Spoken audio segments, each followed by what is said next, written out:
Ajeng Yuliawati. Kita cepet aja ya. Nah, kemarin kan kita udah belajar tentang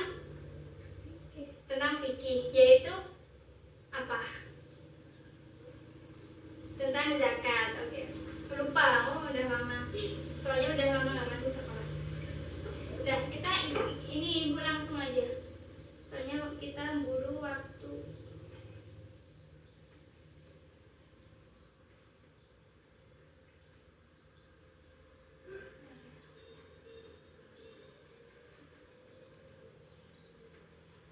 Sejarah perkembangan Islam di Asia Tenggara ada 4. Perkembangan Islam di Thailand, Kepulauan Sulu, Filipina, perkembangan Islam di Malaysia, perkembangan Islam di Brunei Darussalam, itu 4. Dicatat ya. Nih, langsung aja. Kehadiran para pedagang pada abad ke-7 sampai 12 Masehi. Kehadiran pedagang muslim datang ke Asia Tenggara. Kemudian abad yang selanjutnya 13 sampai berapa ini? Abad 16 Masehi. Terbentuknya kerajaan Islam di Asia Tenggara. Malaka, Malaysia, Semenanjung Malaysia. Yaitu yang pertama yaitu perkembangan Islam di Thailand. Langsung aja. Thailand disebut Mungtai atau kerajaan atau negeri Gajah Putih terletak di utara Malaysia. Jadi Thailand dan Malaysia adalah tetanggaan dekat nih. Kalau kita ke Malaysia yaitu kita berhenti dulu di Malaysia kemudian baru ke Thailand. Kebalik ya. Nih, mayoritas agama di Thailand adalah Buddha. 10% penduduk Islam kurang dari 67 orang. Jadi di Thailand ini agama yang Islam hanya 10% dari banyaknya di Thailand ya. Thailand ya. Kemudian pada abad ke-19 proses masuknya Islam ke kerajaan Siam mengakui kerajaan Patani Raya atau Patani Darussalam. Patani berasal dari kata Al-Fatani yang berarti kebijakan atau cerdik karena banyak lahir ulama yang cendekiawan dari Patani yang terkenal. Banyak sih sebenarnya tapi saya tadi nggak nyari. Kemudian selanjutnya pada abad ke-19 Thailand semakin berkembang dengan banyaknya pekerja muslim dari Malaysia dan Indonesia. Jadi pekerja Malaysia dan Indonesia datang ke Thailand ini untuk semakin memperkuat agama Islam di Thailand. Di Thailand ada juga yang namanya Masjid Jawa, yaitu Masjid Jawa yang bikin orang asli Indonesia. Kemudian Patani nih, pemerintah Thailand karena kan banyak kan yang orang Islam di Thailand. Pemerintahan Thailand ini memberikan izin kepada agama Islam mendirikan pendidikan sekolahan seperti TPA, ada pengajian, terus ada kajian mingguan mahasiswa. Kemudian pemerintah Thailand juga membantu kita menerjemah dari bahasa Arab, bahasa Indonesia, kemudian ke bahasa Thailand untuk mempermudah. Nah, kemudian Kepulauan Sulu atau Filipina.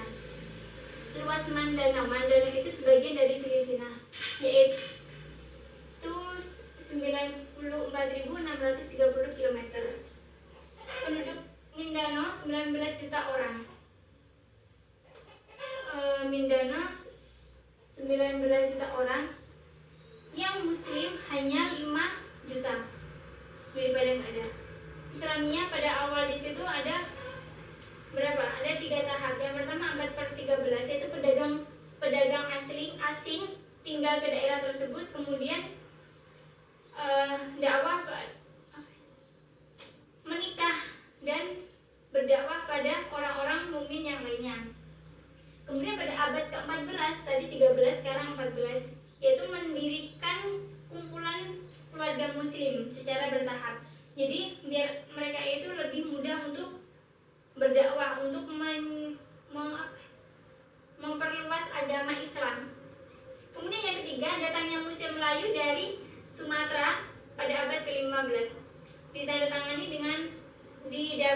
dengan datangnya Raja Baginda dengan beberapa penasihat untuk memperkuat agama Islam di Filipina untuk melakukan dakwah. Kemudian pada abad ke-16, hubungan politik dan perdagangan semakin meningkat dengan bagian kepulauan Nusantara lain yang berhasil diislamkan menjadi Sulu, jadi akhirnya menjadi sebagian dari Malaysia, Filipina. Kemudian Filipina merdeka pada tahun 1946. Mindanao dan Sulu dijadikan sebagian dari Filipina merdeka.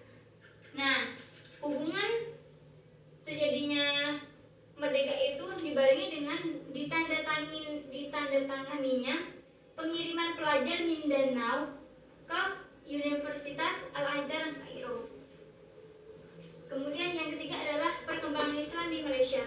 Malaysia terletak di Semenanjung Malaka, Asia Tenggara. Pada tahun 2012, Malaysia jumlah penduduknya terbagi menjadi 1, 2, 3, 4, 5 agama.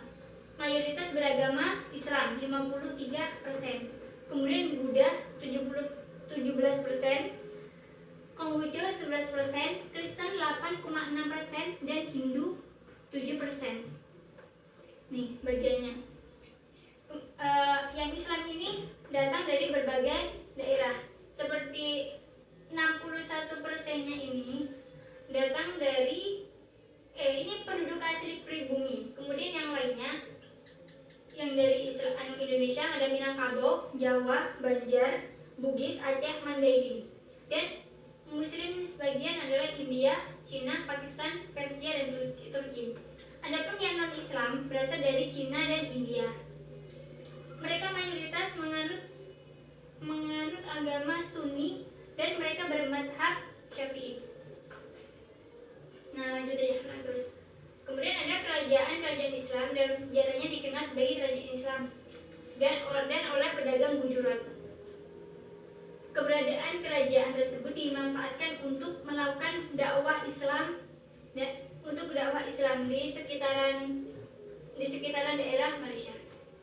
Kemudian ada Az-Zumardi Az-Zahro datang dari India, yaitu Gujarat dan Malabar, mengemukakan asal-usul masuknya Islam di Malaysia. Jadi beliau ini menceritakan kisah bagaimana Islam itu datang ke Indonesia. Terus sejak sebelum Islam datang ke wilayah Asia Tenggara, Malaysia berada di jalur perdagangan dunia. Jadi Malaysia ini menghubungkan kawasan Arab India dengan wilayah Cina. Malaysia ini dijadikan sebagai tempat persinggahan dari pusat perdagangan. Kemudian perkembangan Islam di Malaysia. Az-Zumardi Zahro mengatakan bahwa tempat asal datangnya Islam di Asia Tenggara termasuk Malaysia. Pertama, ada 3 teori. Yang pertama yaitu mengatakan bahwa Islam datang langsung dari Arab. Kemudian yang kedua, Islam datang dari India, yaitu Gujarat dan Malabar. Yang ketiga, Islam datang ke Bengali. Nah, kemudian selanjutnya yaitu yang terakhir, sejarah perkembangan Islam di Brunei Darussalam. Islam berkembang pesat di Kesultanan Brunei sejak Sultan yang ketiga yaitu Syarif Ali. Syarif Ali ini ahlul bait dari cucu Rasulullah yaitu Hasan. Kemudian pada kemajuan perkembangan Islam ini ada Sultan yang kelima, Sultan Bolkiah.